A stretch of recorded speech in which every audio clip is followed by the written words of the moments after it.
Le mariage est une institution sacrée. Le droit l'a instituée, organisée et protégée.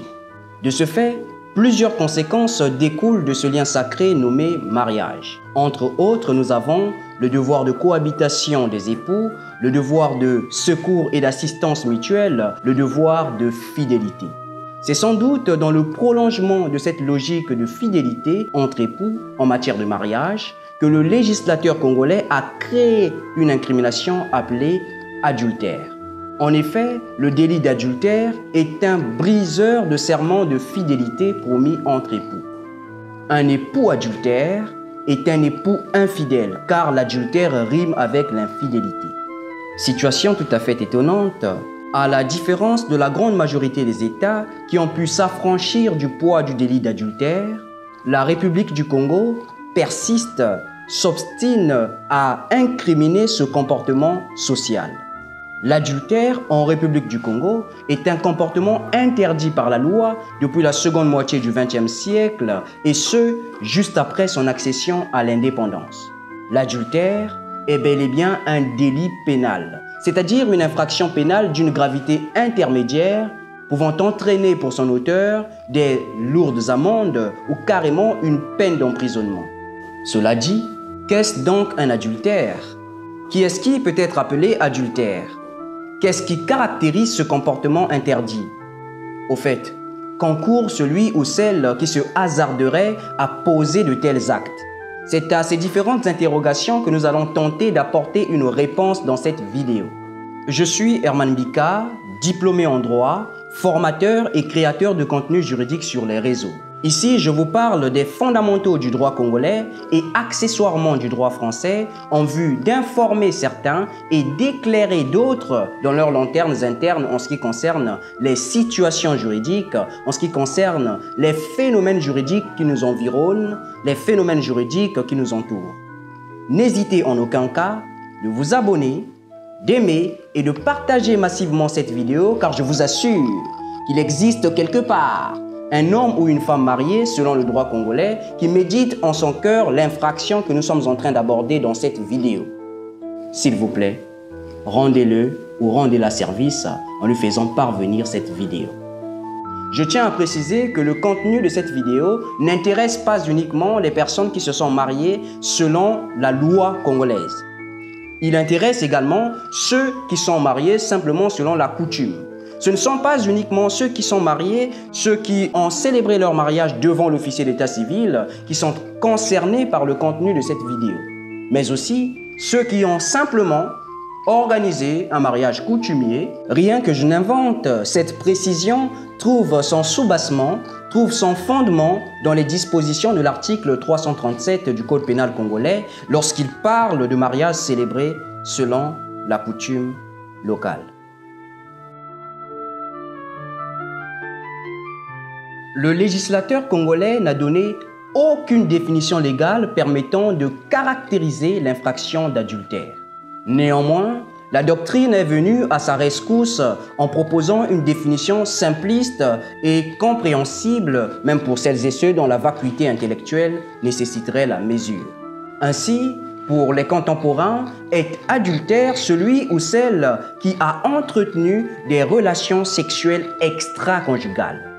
L'adultère s'entend comme le fait pour un homme marié d'entretenir une concubine dans le domicile conjugal ou pour la femme mariée de coucher avec un homme qui n'est pas son époux. Il s'agit en réalité d'un acte qui émiette, qui parcelise, qui brise le serment de fidélité promis entre époux. Toute femme mariée qui couche avec un homme qui n'est pas son époux est adultère. Tout homme marié qui entretient, c'est-à-dire qui couche avec une femme qui n'est pas son épouse, dans la maison conjugale, est adultère. J'espère que comme moi, vous avez remarqué la distinction qui existe entre l'adultère de l'homme marié et celui de la femme mariée. Car en effet, l'adultère de la femme mariée est établi dès lors qu'elle couche avec un homme qui n'est pas son époux. Et ce, peu importe l'endroit, qu'il s'agisse dans une chambre d'hôtel, qu'il s'agisse dans le domicile conjugal, peu importe l'endroit. En revanche, l'adultère de l'homme marié n'est établi que lorsqu'il couche lorsqu'il entretient une concubine dans le domicile conjugal, c'est-à-dire là où il vit avec son épouse. Formidable injustice, à croire que l'adultère de l'homme marié est moins grave que celui de la femme mariée. Ou on peut dire le contraire, que l'adultère de la femme mariée est plus grave que celui de l'homme marié. Puisque l'homme marié, à en croire la lecture littérale du code pénal congolais, peut entretenir ça et là une concubine, puisque la loi ne lui interdit pas formellement, puisque l'infraction d'adultère ne sera pas caractérisée lorsque ce dernier couchera avec une femme qui n'est pas son épouse dans un endroit autre que le domicile conjugal. C'est très drôle comme propos et ça peut constituer une affirmation extraordinaire pour certains hommes mariés. Et les femmes mariées diront sans doute, non mais qu'est-ce que c'est que ça? Qu'est-ce que le législateur a érigé là en loi? Qu'est-ce que le législateur a rédigé là comme texte de loi? Calmez-vous s'il vous plaît. Mais il est important de préciser qu'en droit, il y a une citation latine qui dit « Dura lex, sed lex ». La loi est dure, mais c'est la loi. Et donc, c'est comme ça. Si l'infraction, à en croire le législateur, en ce qui concerne l'homme marié, est moins grave qu'il peut l'être ou elle peut l'être en tant qu'infraction lorsqu'il s'agira ou lorsqu'il s'agit de la femme mariée, mais il faut comprendre une notion capitale en droit. Il existe en réalité en droit une distinction entre deux notions fondamentales, une distinction flagrante. Il s'agit des notions de l'adultère et de l'infidélité. En réalité, tout adultère est une infidélité, mais toute infidélité n'est pas un adultère. Je m'explique. L'homme marié qui entretient des rapports extra-conjugaux, c'est-à-dire des rapports sexuels avec une femme qui n'est pas son épouse, dans un endroit autre que le domicile conjugal, pose un acte d'infidélité, simplement. Ce n'est pas un adultère parce que la loi voudrait, ou le législateur entend, adultère de l'homme marié lorsque l'homme marié couche avec une femme qui n'est pas son épouse dans le domicile conjugal, c'est-à-dire dans la maison où il vit avec son épouse. Dans le cas d'espèce, l'exemple que je viens de prendre tout à l'heure, l'homme marié a entretenu une concubine, une femme qui n'est pas son épouse, dans un endroit autre que le domicile conjugal. Dans ce cas de l'espèce, il n'y a pas d'adultère. En revanche, il y a infidélité. Et l'infidélité, dans le cadre du droit civil, dans le domaine civil, a des grandes conséquences dans le cadre du mariage, bien entendu, parce que l'infidélité peut entraîner le divorce. Donc, si bien qu'en matière pénale, l'homme marié bénéficie, on va dire, d'une exonération en ce qui concerne la poursuite en matière d'adultère, puisque sortir avec une femme qui n'est pas son épouse dans un endroit autre que le domicile conjugal n'est pas constitutif de l'infraction d'adultère pour l'homme marié. En revanche, dans le domaine, bien entendu, civil, la femme peut introduire une requête pour divorce pour cause d'infidélité. Donc c'est très intéressant de faire cette distinction flagrante qui existe entre l'adultère d'une part et l'infidélité d'autre part. Or, l'adultère, cette fois-ci, toujours dans le cas de l'homme marié, je pense que vous l'avez déjà compris, mais je vais juste préciser un peu, marteler un peu dessus pour dire que l'adultère, en réalité, est une infidélité qui est commise par l'homme marié dans le domicile conjugal. L'homme marié qui couche avec une femme qui n'est pas son épouse, dans le domicile conjugal, dans la maison où il vit avec son épouse, est coupable d'adultère. C'est pourquoi j'ai tantôt dit que l'adultère est une infidélité, mais toute infidélité n'est pas adultère.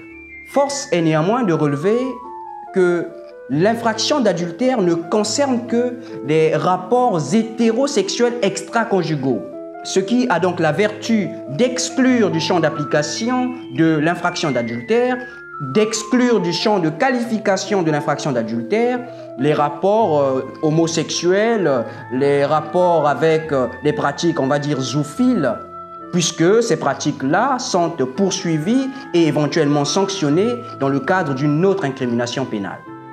En effet, l'homme marié ou la femme mariée d'ailleurs, qui entretient des rapports sexuels avec une personne du même sexe n'est pas coupable d'adultère. Il ou elle sera coupable d'une autre incrimination qu'on appelle homosexualité. Pour autant, l'homme ou la femme mariée qui entretient des rapports de nature sexuelle avec un animal tombe sous le coup des pratiques zoophiles et pourra éventuellement être poursuivi et sanctionné pour zoophilie.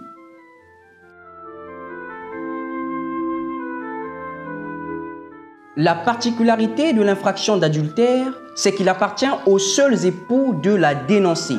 En effet, l'article 336 du Code pénal congolais dispose que l'adultère de la femme pourrait être dénoncé que par le mari.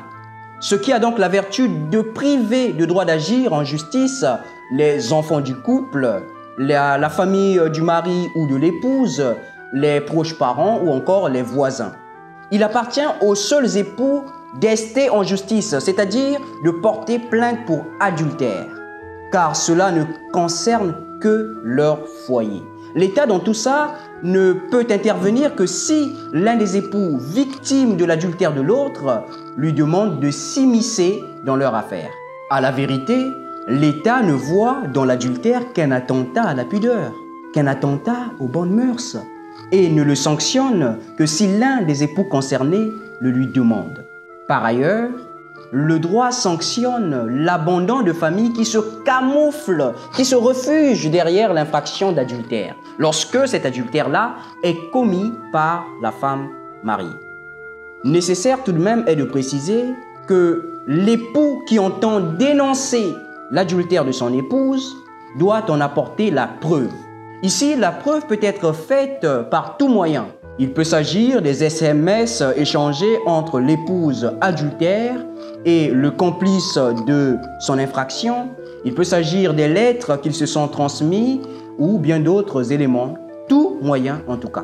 Mêmement, il appartient à l'épouse qui entend dénoncer l'adultère de son époux d'apporter la preuve que ce dernier a entretenu une concubine dans le domicile conjugal. Petit aparté à ce niveau, il est important de noter que l'homme avec qui la femme mariée a trompé son mari ou trompe son mari est complice avec elle dans la commission de l'infraction d'adultère, ce qui entraîne par voie de conséquence une condamnation des deux personnes, c'est-à-dire de la femme adultère ainsi que de son complice. Et généralement, les peines sont quasi identiques.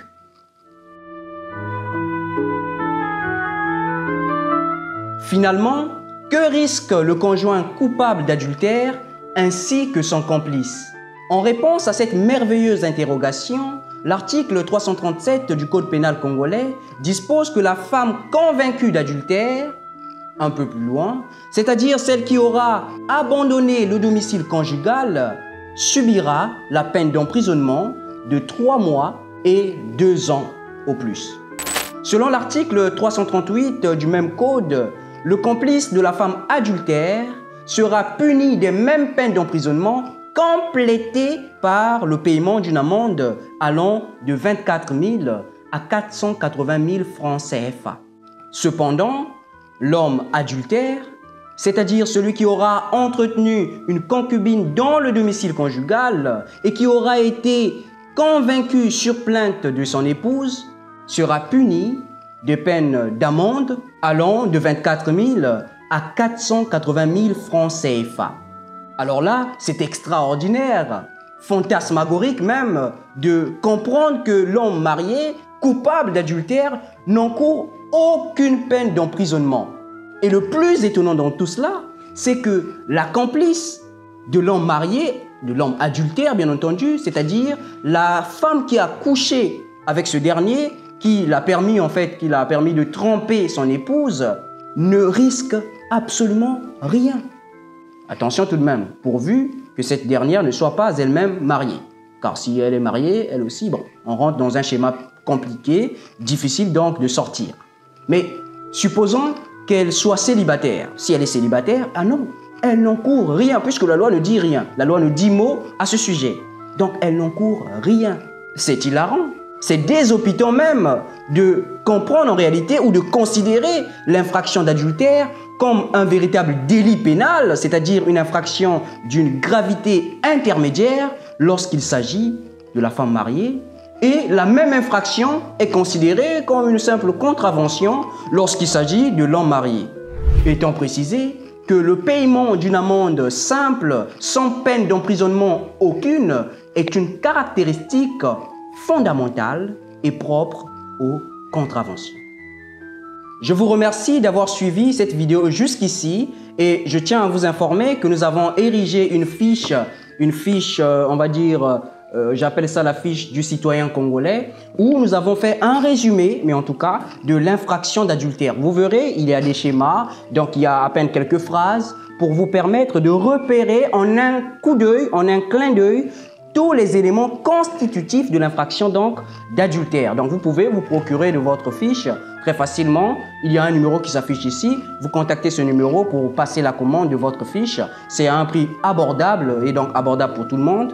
Vous trouverez également le numéro dans la description. C'est en fait une boutique WhatsApp où vous pouvez commander votre fiche. Il y a deux versions. Il y a la version numérique et la version papier. Bon, papier, c'est du papier assez consistant. C'est format A4, oui, mais c'est papier consistant. C'est une très bonne qualité. Vous voyez même que c'est imperméable, de l'eau peut passer dessus. Ça permet de conserver convenablement ce document. Et vous pouvez déjà le placer quelque part, hein, dans un rayon de votre bibliothèque, pour ceux qui ont une bibliothèque. Mais aussi, vous pouvez, pour la version électronique, placer le document, votre fiche du citoyen congolais, comme je l'appelle d'ailleurs, dans votre médiathèque pour ceux qui ont une bibliothèque électronique. Donc vous verrez ici tous les éléments constitutifs, toutes les conditions permettant d'engager la responsabilité d'un époux ou d'une épouse adultère en droit congolais. C'est la précision. En tout cas, c'est une première en droit congolais. Et vous verrez les différentes sanctions qui sont afférées à l'infraction d'adultère dans le cadre, bien entendu, du législateur. Le législateur congolais a prévu un certain nombre de sanctions susceptibles donc d'affliger aux personnes coupables d'adultère. N'hésitez pas de commander votre fiche. Je tiens à remercier énormément la Croix-Bleue congolaise de nous avoir permis de réaliser cette vidéo, de nous avoir réservé cet espace qui nous a permis, ce beau cadre qui nous a permis de tourner cette vidéo. Et nous disons merci également à monsieur Mongo Apolla Faustin d'avoir mis la main dans la poche pour nous permettre de financer cette vidéo. Nous disons aussi merci à monsieur Joël Mouyeke pour sa contribution. Je dis également merci à toute l'équipe du Centre d'encadrement Le Génie du droit pour sa dextérité d'avoir permis ensuite de réaliser cette vidéo. Merci d'avoir suivi la vidéo jusqu'ici. N'hésitez pas à vous abonner, à aimer et à liker la vidéo. On se retrouve donc très prochainement, partagez aussi la vidéo, c'est très important. On se retrouve donc très prochainement pour une nouvelle vidéo. Mais en tout cas, des vidéos extraordinaires sont en train d'arriver. Ne les ratez pas, abonnez-vous. Ciao.